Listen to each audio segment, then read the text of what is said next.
Hello everyone. Today we are going to discuss what is thermal conductivity, its physical significance, thermal conductivity of some common materials, how to measure the thermal conductivity, and finally in the last the effect of temperature on the thermal conductivity of the materials. Now, if you remember from the Fourier's law of conduction, heat flux, which means heat flow rate per unit area, is given as Kx thermal conductivity into temperature gradient in that direction. Heat flux in x direction is proportional to the temperature gradient in x direction. After rearranging this formula, we can obtain the expression for thermal conductivity, which is heat flux per unit temperature gradient for a material. So it is thermal conductivity in x direction. Similarly, for thermal conductivity in y and z direction can also be determined. Now, first important question from this topic is basically the unit of thermal conductivity. Unit of thermal conductivity is given as the unit of heat flux, which is watt per meter square, then unit of temperature gradient, which is degree centigrade divided by meter. Now meter and meter will cancel each other. Now unit of thermal conductivity will be watts per meter degree centigrade or watts per meter Kelvin. Now what is the physical significance of thermal conductivity? Basically, thermal conductivity is measure of ability of the material to conduct heat.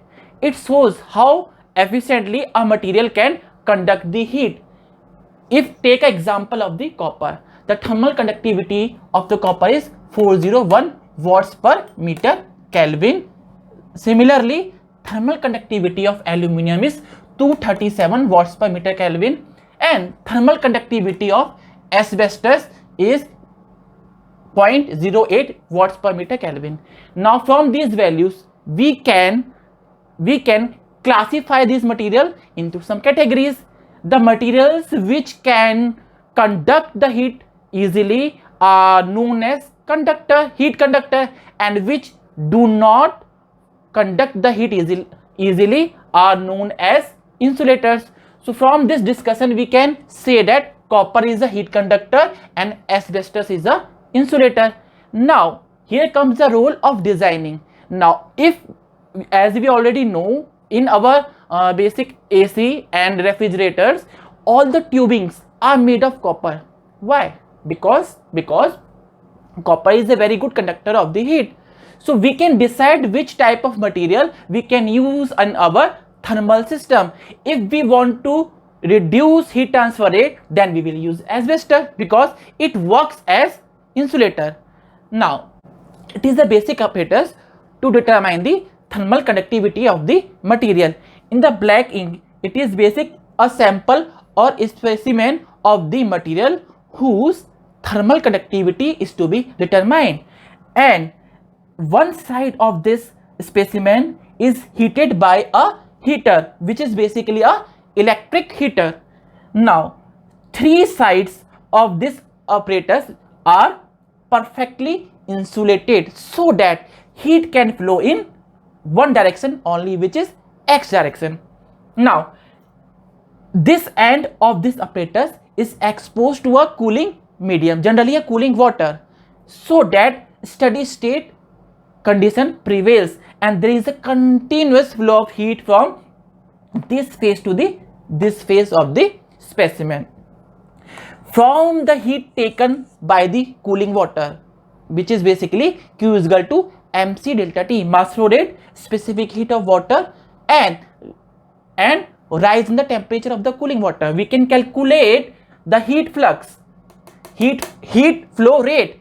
And when we divide this heat flow rate from the cross sectional area of the specimen, we can calculate heat flux. Temperature gradient can be calculated by placing different thermocouple in the material. Now if we calculate the heat flux and temperature gradient, then we can easily calculate the thermal conductivity of the material. This we are going to discuss thermal conductivity of some common materials with the help of this graph. Now, from this graph we can see that thermal conductivity of gases is lowest and thermal conductivity of air is in the range of 0.03 watts per meter Kelvin. Now further, insulator are also very poor heat conductor and they are having very low thermal conductivity. Further, liquids are having little bit larger thermal conductivity than gases and insulator, and the thermal conductivity of water is around 1 watts per meter Kelvin. Non-metals are also poor thermal conductor, and the simplest example is rock, and it is having thermal conductivity in the range of 1 to 5 watts per meter Kelvin. Now further, metal alloys are okay average heat conductor, and the thermal conductivity of metal alloys varies in the range of 10 to 120 watts per meter Kelvin, and the example is basically the thermal conductivity of bronze is around in the range of 50 watts per meter Kelvin, and the thermal conductivity of steel is around 20 to 30 watts per meter Kelvin. Pure metals are very good heat conductor and they are having very high value of thermal conductivity. As we can see that thermal conductivity of copper is 401 watts per meter Kelvin, thermal conductivity of aluminum is 237 watts per meter Kelvin, and thermal conductivity of iron is around 80 watts per meter Kelvin. So pure metals are very good heat conductor and they are having very high value of thermal conductivity. Now from the graph we can see that non-metallic crystals like diamond are having highest value of thermal conductivity. That's why diamond, which is having thermal conductivity about 2300 watts per meter Kelvin, is used nowadays in electronic equipment as heat sink. And now we are going to discuss the effect of temperature on thermal conductivity of solids, gases and liquids. As we know, the thermal conductivity of solids basically depends on two factors. First one is lattice vibration and second one is flow of free electrons. So thermal conductivity of a solid is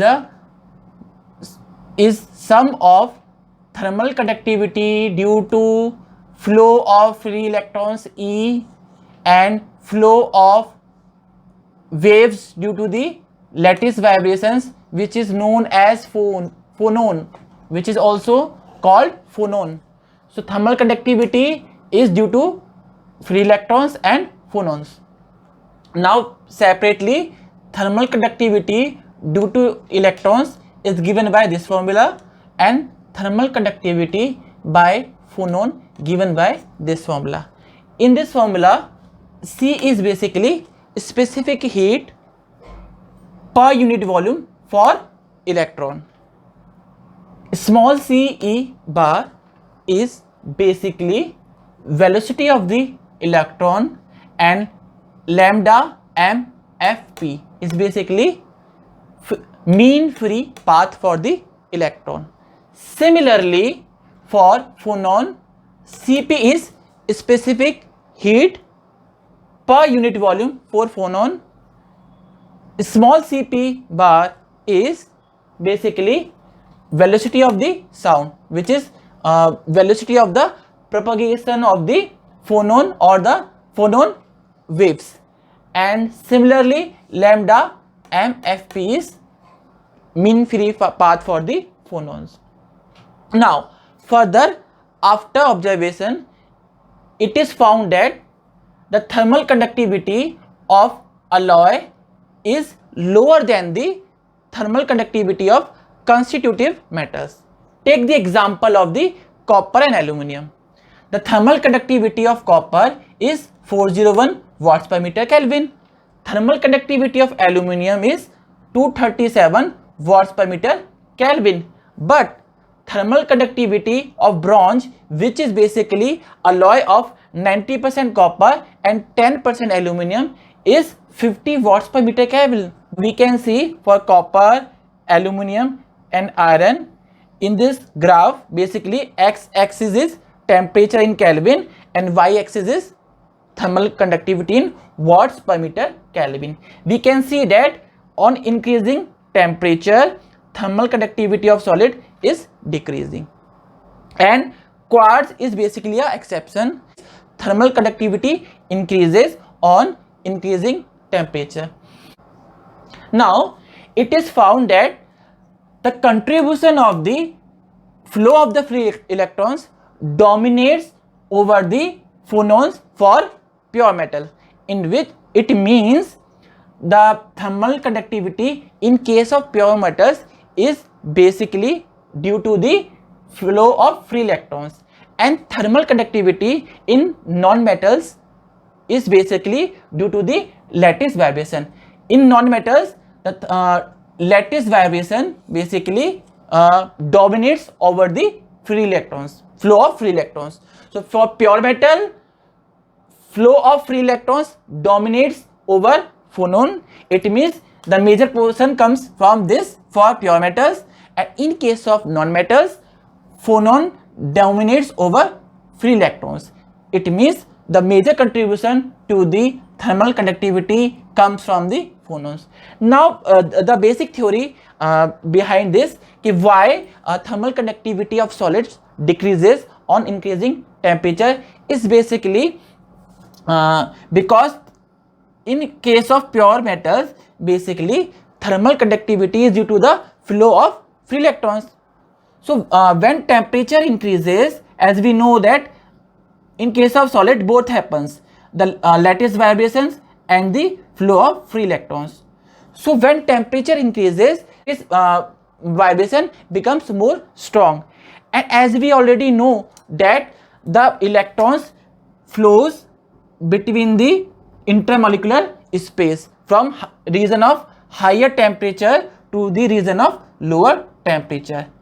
So when the lattice vibration becomes more strong at higher temperature, it restricts the flow of free electrons. That is why the thermal conductivity of generally pure metals or the solid decreases on increasing temperature. Now comes to the thermal conductivity of gases.